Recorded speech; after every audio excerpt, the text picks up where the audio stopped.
Part of my job involves fixing simple mechanisms in the most efficient way possible.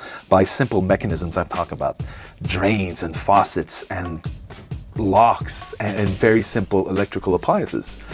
And I realized that a lot of the stuff I do day to day as my main job aren't being transmitted to a younger generation.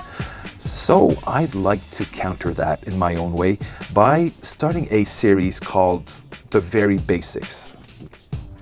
Very basic stuff, something like that.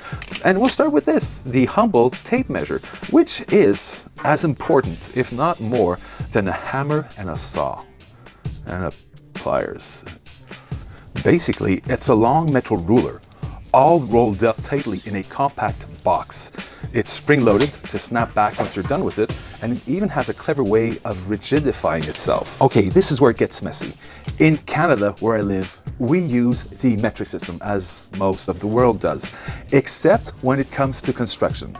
That's where we still use the imperial or standard US system of feet and inches. That's just the way it is. The system itself, you start with an inch. An inch is about the width of a big thumb.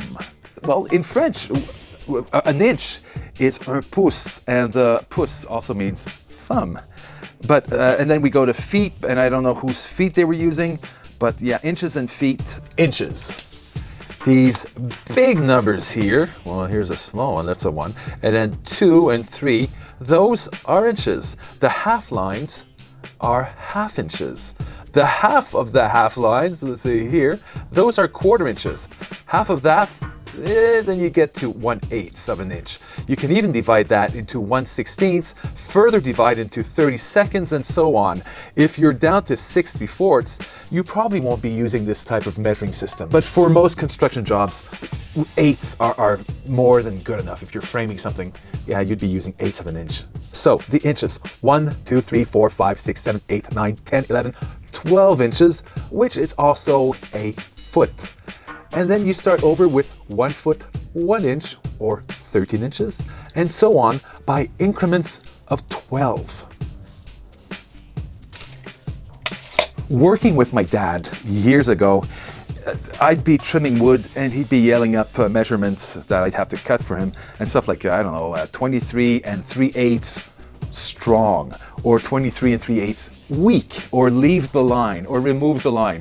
It wasn't very precise, but that was our system, and it worked well for us, and most times we'd get us, close enough. Yeah, fractions. You have to simplify them as much as you can. You could have a measurement such as 14 and 4/8. Oh, stop it right there. You see that tick, that one single tick? That denotes a foot.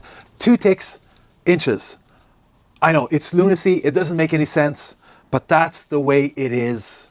14 and 4/8. But keep that in your head. Don't shout that out because they'll know you're a newbie. It's 14 and a half. 14 and 2/8 is a quarter, and 6/8 is 3/4 of an inch. But to further complicate things, if I shout out 14 and a half, am I talking about 14 and a half inches, or 14 and a half feet, or 14 feet, 1/2 inch? You've got to standardize, you've got to learn the system, whatever. So if you're working with someone, you're saying 14 and a half, maybe they should know what you're talking about. Well, oh, by the way, 1 foot in French, un pied. And of course, un pied is a physical, real foot. Thumbs and feet and pouce and pied. It's an old archaic system. We still use it, I don't know. So let's go to 24 inches. 24 inches is also 2 feet. One side gives these inches continuously, while the other ones will start with 2 feet, 1 inches, and so on. Other special markings on the tape will include numbers in red rectangles at every 16 inches, because most building codes specify that wall studs have to be centered at 16 inches. And those little diamonds? Well, some building codes have floor joists centered at every 19.2 inches. My experience is pretty limited, but 16 or 12 inches is all I've ever seen. 19.2? If you're buying your first measuring tape or measure or whatever you call it, do check that it's only in standard, unless you want a combination of metric and standard, such as this one here, which has inches and feet on one side and centimeters and meters on the other, if you really need this. But if you're trying to work with this and you're trying to mark off some measurements and take a precise reading on one side, the centimeters do get in the way. Also, get one that is good for your type of work. They have some really big, beefy tapes. I'm thinking of a Fat Something by Stanley, these are huge things. Very impressive, but also very heavy if you've got to carry it on you all the time. So, yeah, you know, 25 feet. Nothing is longer than 25 feet in the world. Yeah, from here, New York City, 24 3/4 feet. That's what I know. Now, this tool has some little tricks to it. See the end here, the tab or the hook, it's got some movement to it. And that's not a manufacturing error. It's built in this way. Because depending on if you're measuring an outside measuring thing or inside, this will move over by the exact thickness of the tab or hook. So this works as your zero, regardless of which side you're at. So this always remains at zero, whether it's on this side or that side. Another little thing, if you're measuring flat, tilt your blade over slightly to get it closer to the work surface. Yeah. Another little feature, tapes will always have the length of the tape itself, the body, the case, inscribed on the side. This is a Lufkin. Yep. 3 inches. A Craftsman here has 3 3/8 inches, and my Milwaukee 3 1/8 inches. So if you're measuring something and you're butted up against, let's say, a wall or something, and you bring this all the way to the possibly other wall, you take whatever measurement is right here and add 3 1/8 inches, and that is your total length.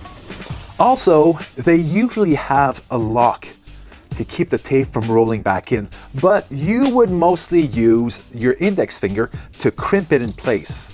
And you can pull out more tape, hold this. That's how the pros do it. And never let your tape, let's say you've got from here to New York, never just let it, yeah, don't do that. Control your tape so you don't snap it back in or hurt someone or even cut yourself on sometimes these edges, the sides get really, see, I just crimped up my tape like this. Yeah, and you don't want to hear that sound, that sound. They'll know you're a newbie and you'll be expelled forever and shamed. And yeah, it's not a good thing. There are numerous little tricks.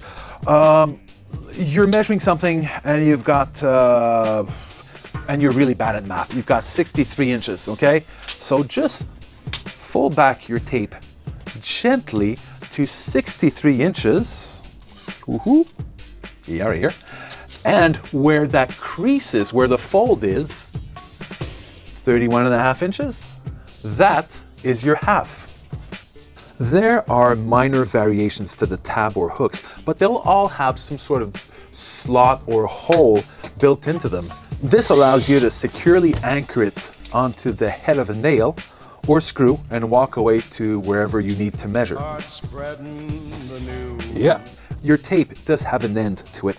We know this one is a 25 footer, so starting at 24 feet 8 inches, or 7 inches, you get these caution, and there, stop, arrêt. I saw a guy once get decapitated by an out-of-control tape. That's a true story. I'm gonna stick a microphone on the tip here and extend this southward 24 3/4 feet. There. Yep. Hey, I'm walking here.